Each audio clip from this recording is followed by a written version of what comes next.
Здравейте! Вие сте на канал Безрукола. Днес с Анди сме в Боровец. Днес ще участваме в едно барбекю състезание, заедно с няколко други така интересни участници. Първата ни задача е да приготвим свинско. Ще направим ханска шатра, ще имаме различни видове месо и ще се опитаме да посториме от шишчетата и от това, което успеем да приготвим. Тъй като нямаме никакво време, аз сме си поставили много амбициозни задачи с това барбекю. Започваме! Преди около 30 минути сложихме бамбукови шишчета в вода, за да могат да попият от водата и да не се запалят на нашата скара. Сега Анди се захваща с свинското месо, което трябва да нареже за шишчетата, да го мариноваме, заедно с зеленчуци, които сме приготвили. А аз в това време ще вкуся пържолите. Пържолите ще бъдат вкусени с суха марината.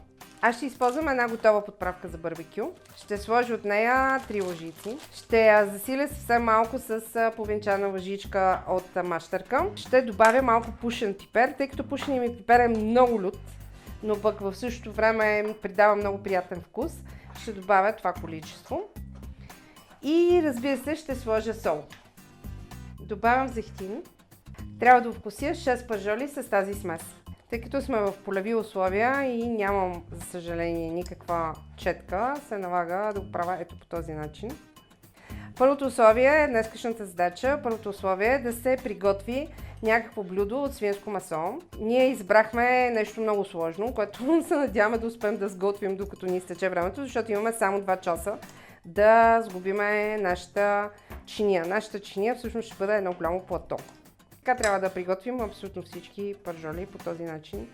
Хубаво да ги масажираме, за да може маринатата да влезе в тях. Измислих по-лесен начин.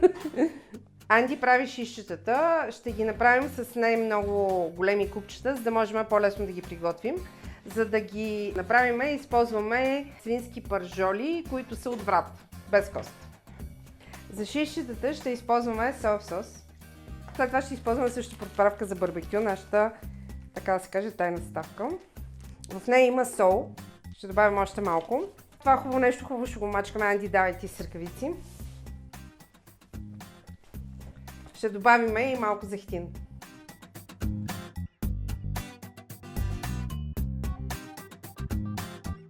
Аз ще направя парчето от зелена и червена чушка, а в същото време Анди ще направи гъбите и лука, за да може в нашите шишчета да има повече цвят и да бъдат по-красиви. Ще ги направим на ето такива парчета. Горе-долу трябва да са с размера на месото. Чушките. По същия начин гъбите, махаме им пънчетата, слагаме само дебелата част, самата шапчица на гъбата. Пак се стараем да получим еднакви парчета, така че нищо да не прегаря. Лука го нарязваме на големи парчета, за да можем да ги сложим в шишчетата, също както гъбите, както и чушките. Сега ще направим нещо, което е доста пикантно. Ще напълним люти чушки с кейма, която сме приготвили предварително вкъщи. Кеймата, между другото, е приготвена по рецептата за кейма, която направихме с Анди за тортира в бургерите. Тя се оказа изключително успешна. Кеймата се получава много вкусна. И искаме да изненадаме останалите с една люта версия. Почиствам чушките, доколкото е възможно от семките. И правя от кеймата едно кебабче, което ще затворя в чушката. Не трябва да се прекалява, т.е. ако има много останало, трябва да се обере. Ето по този начин. И след това ще ги изпечем на скарата.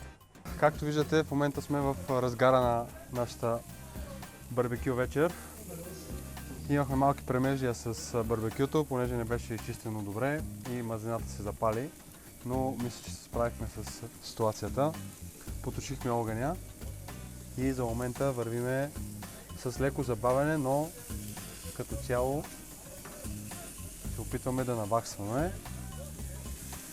За съжаление обаче барбекюто ни май пече само от едната страна, което ще ни забави допълнително. Общо взето положението е напечено. С удоволствие искам да ви уведомя, че победител според малко продължителна нагласа на резултатите е чиния номер 5.